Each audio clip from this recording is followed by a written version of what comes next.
మనకి సాపత్యమేంటి అని 1,00,000 సార్లు చెప్పాను. అన్ని రకాలుగా ఉన్నవాళ్ళు మనమే ఇన్ని ఆలోచిస్తే వాళ్ళు వాళ్ళకి తగ్గట్టుండాలని ఆలోచిస్తారు.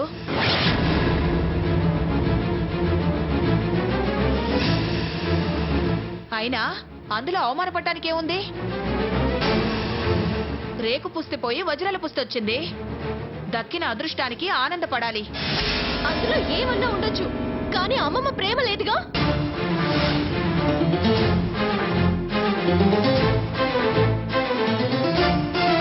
నువ్వు నేను వెతికే దానికోసం వాళ్ళు వాళ్ళ విలువను పోగొట్టుకుంటారా?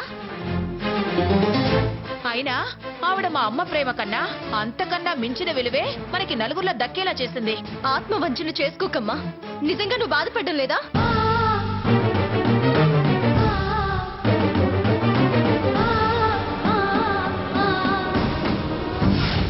పడితే పండివ్వండి. వాళ్ళ కోసం నేను బాధపడాల్సిన అవసరం లేదు. వాళ్లే సర్దుకుపోతారు. సంబంధమే వదులుకోలేరులే.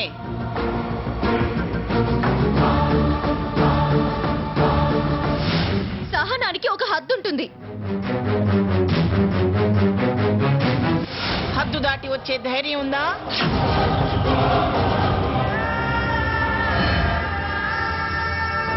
అయినా వాళ్ళకి నేనేం నష్టం చేశానని? అడుగు ముందుకు వేయడానికి మనతో పాటు సమానంగా ఉండాలని నేను చేస్తే మనసు కష్టపెట్టుకుంటారా? నీ కరెన్సీ కొరకు వాళ్ళ మనసు అర్థం కాదులే. పరుసు లేకుండా బజారుకెళ్ళి మూరెడు పూలదండ తెండి.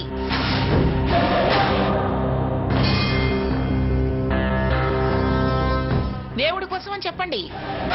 మీ మనసుకు విలువిచ్చి ఆ పూలదండ ఇస్తారేమో చూద్దాం. పిడివాదం చెయ్యకు. సమాధానం లేనప్పుడు చేతగాని వాళ్ళు వాడే పదం అది.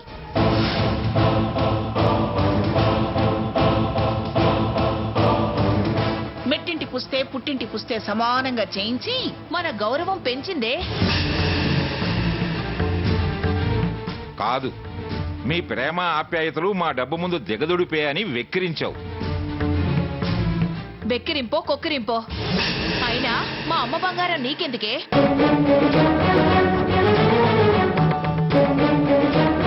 చేరవలసిన చోటికే అది చేరింది.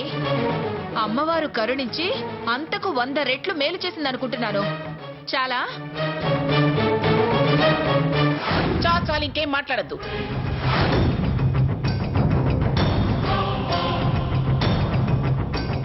అయినా వాళ్ళేం అన్నారు అనలేరు. మీరెందుకు గించుకుంటున్నారు? నీ దాష్టికానికి భయపడి అని ఉండరు.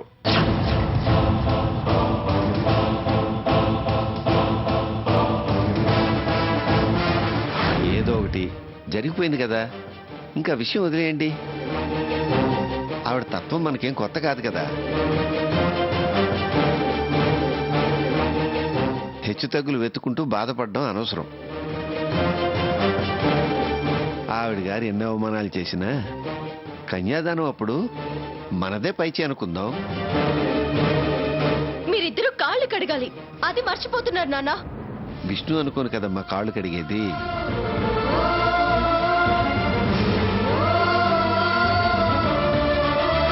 నీకు నచ్చజెప్పే ప్రయత్నం చేయడం కన్నా ఇసుకలో నుంచి నూనె తీయటం తేలిక. అంటే నాది మూర్ఖత్వమనే? నేను మూర్ఖురాలనే?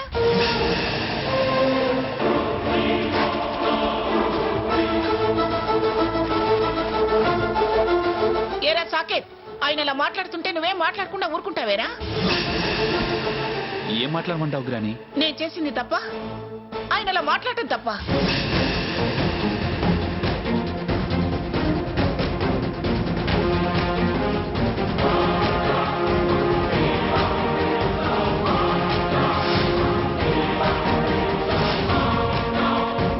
మీరెన్నైనా చెప్పండి, ఖచ్చితంగా ఆవిడ చేసింది తప్పే.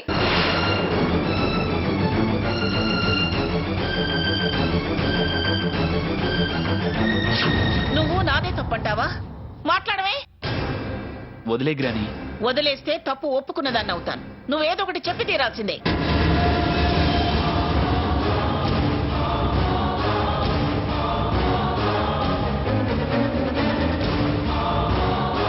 తప్పు ఒప్పు అని కాదు, కానీ మనమే. మీరు బంగారం విలువ మాత్రమే చూస్తారు, అందులో ప్రేమని చూడరు అని మళ్ళీ మనం వాళ్ళకి ఆ మాట అనే అవకాశం ఇచ్చామనిపిస్తోంది.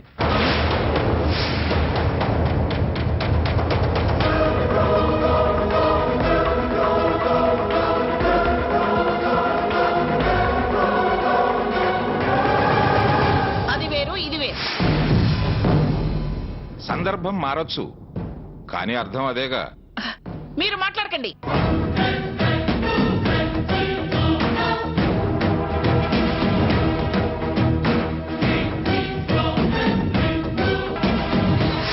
అలా చేయకుండా మరో రకంగా నచ్చ చెప్తే బాగుండేది అని నాకు అనిపించింది.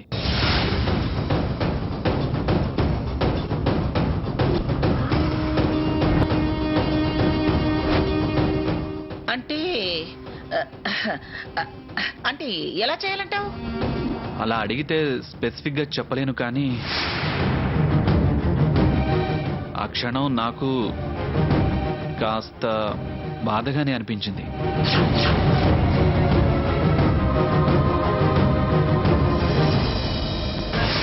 వీడేంటి అంత సింపతి చూపిస్తున్నాడు? వాళ్ళని సమర్థించడం మొదలు పెట్టాడా?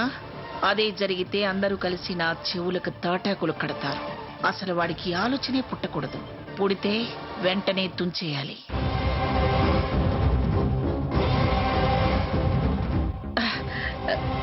పర్వాలేదురా, నువ్వు నాదే తప్పనే దాకా ఎదిగావు.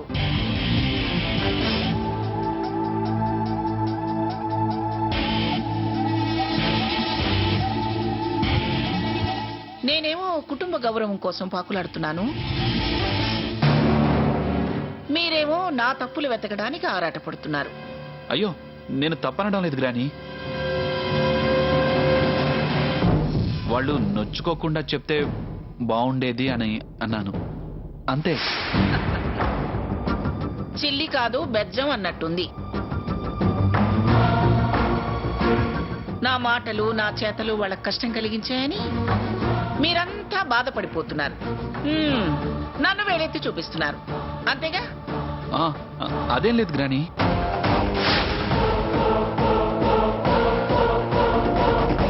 మంచి సంబంధం కదా అని పెదవి కదపడం లేదు.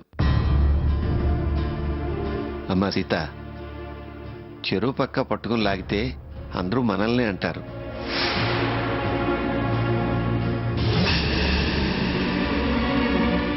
అందరితో పడ్డం కన్నా పెద్ద ఆవిడ ఏదో చేదస్తో సరిపెట్టుకోవడం మంచిది. ఏమంటావు తల్లి? నానా, నాది తప్పని సరిపెట్టుకునే మనిషిని కాదురా నేను.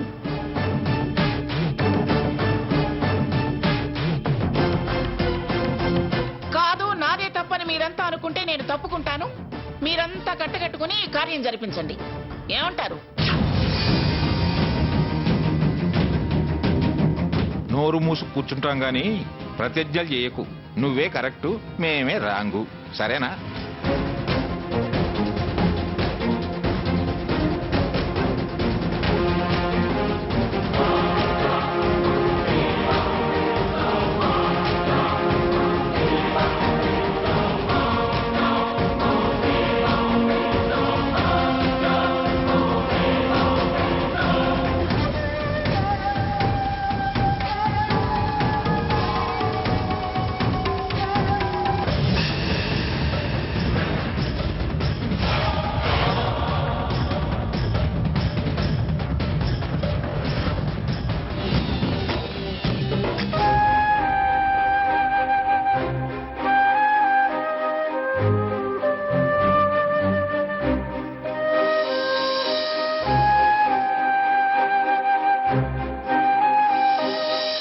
సాకేత్, ఏంటి గొడవంతా?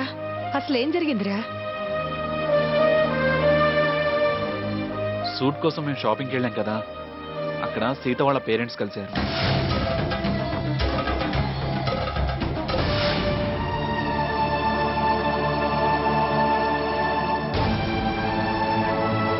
అయ్యో పాపం, వాళ్ళు ఎంత బాధపడుతున్నారు.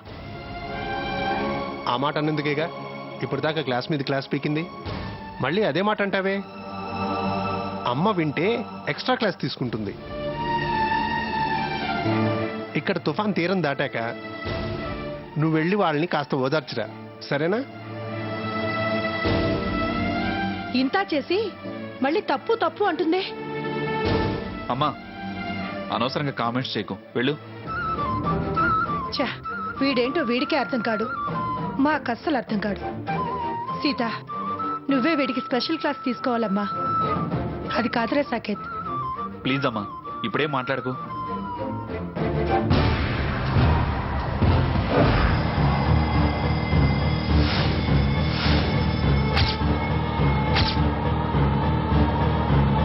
ఇది సాకేత్ గదికి వెళ్ళినట్టుంది. పైడి పైడి అమ్మగారు. ఏటండి అమ్మగారు? బుర్ర తక్కువ వాళ్ళంతా చేరి నా బుర్ర బద్దలు కొట్టారే. స్ట్రాంగ్ గా కాఫీ తెచ్చిపెట్టు. అట్టగేనమ్మా. లక్ష్మి, వాడు వెళ్ళు వెళ్ళు అంటున్నాడు కదా, మరెందుకు ఇక్కడ? పద. లక్ష్మి, ఏయ్ లక్ష్మి. వస్తున్నా అత్తయ్య.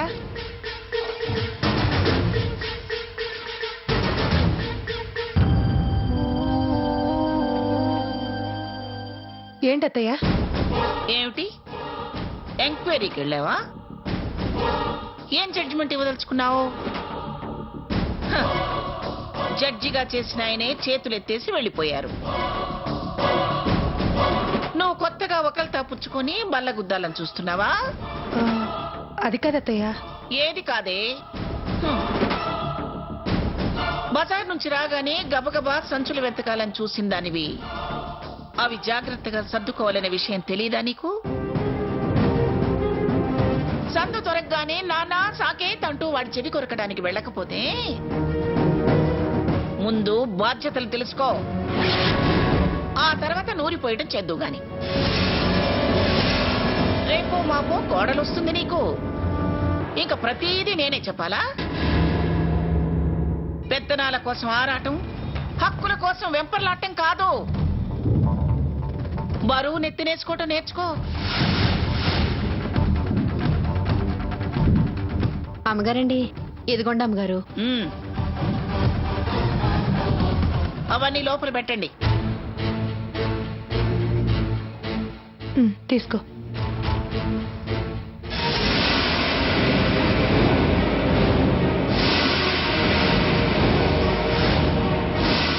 డైమండ్ చుట్టూ పచ్చడి పొదిగున్నాయి.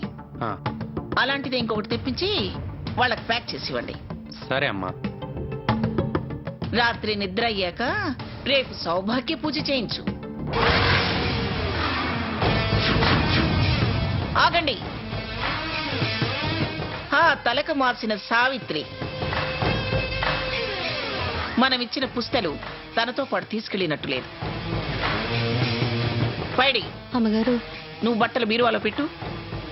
నీ చేతిలో కూడా దానికి ఇవ్వు.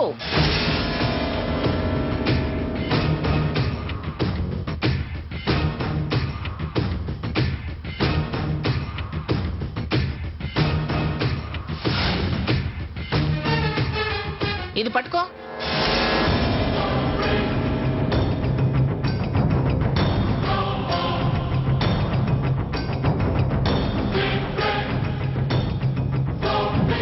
నువ్వేది పట్టుకెళ్లి సావిత్రికి ఇచ్చి పుస్తక పుట్టింటి నిద్ర చేసిన తర్వాత రేపు సౌభాగ్య పూజ చేయించమని చెప్పు.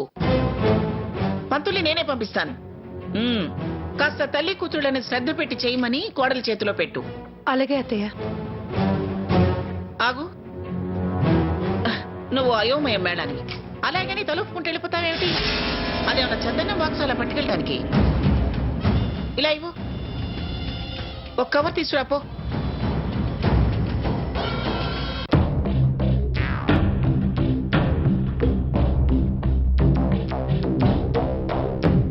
సాకేత్, నాన్నా సాకేత్. వస్తున్నా గ్రాని.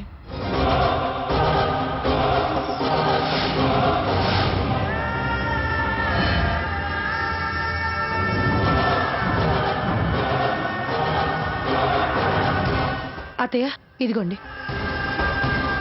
కవర్లో పెట్టి భద్రంగా చేతికివ్వు.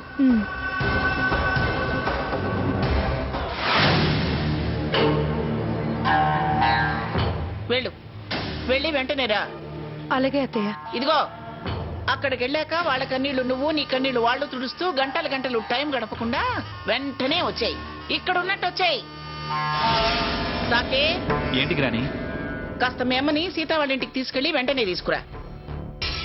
అలాగే గ్రాని, పదమ్మా.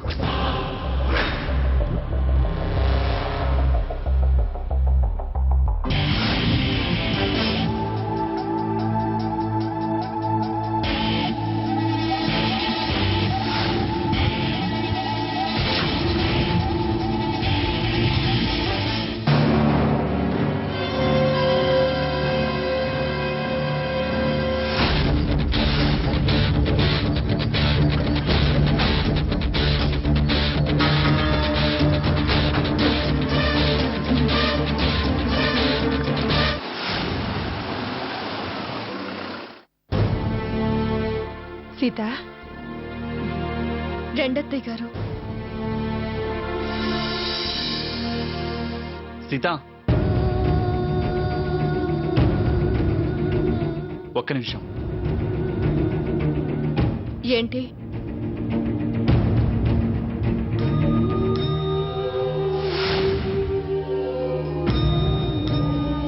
ఏంటి సీత, ఫీల్ అవుతున్నావా? సెంటిమెంట్స్ ని ఇన్సల్ట్ చేస్తే ఫీల్ అవ్వరా? నిజమే, ఆ మాటే నేను గ్రానితో అన్నా.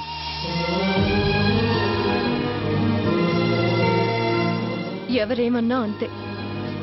సారీ సీత.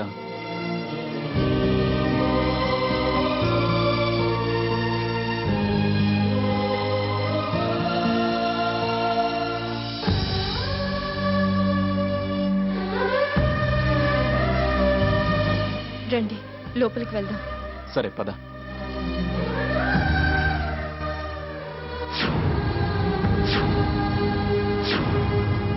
చూడండి, కడుపున పుట్టిన కూతురికి మంగళసూత్రం చేయించి వెయ్యాలనుకున్నారు. అందరినీ కడుపులో పెట్టుకుని కాపాడే ఆ అమ్మవారికి చేరింది. ఆ తల్లి మేలే చేస్తుంది. మీరు బాధపడకండి.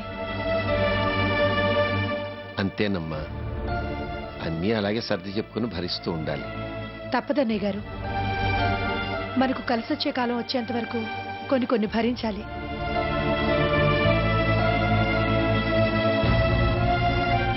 సీత ఆత్మాభిమానమే ఆవిడ అహంకారానికి సరైన సమాధానం చెప్పే రోజు వస్తుంది.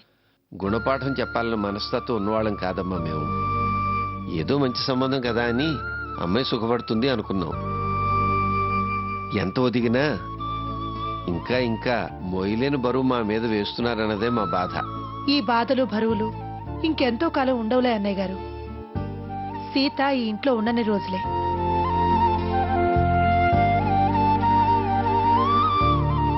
తను మా ఇంటికి వచ్చిన తర్వాత అసలు ఎక్కువ తక్కువ అని పోల్చడానికి ఏముంటుంది? మాతో కలిసిపోయాక ఆవిడ తప్పకుండా మారుతుంది. వెతికే గుణం ఉన్న వాళ్ళకి మీమా అనే ఉందమ్మా. ఆడపిల్లవాళ్ళం పెళ్లితో అయిపోతుందా? ఆ తర్వాత పురుళ్ళు పుణ్యాలు అంటూ చాలా ఉంటాయిగా. అప్పటిదాకా ఇలాగే ఉంటుందని ఎందుకు అనుకుంటున్నారు? తనకంటూ ఓ హక్కు సీతకా ఇంట్లో వస్తుందిగా. హక్కుండి మీరేం చేయగలుగుతున్నారు? సీత నాలా కాదు, తను చదువుకుంది. అత్తగారి ప్రతి ప్రశ్నకి తను సరైన సమాధానం చెప్పగలదు. నాలా నోరు తెరవలేకపోయినా మౌనంగా ఆవిడ చేష్టలకు తాళం వేయగలదు.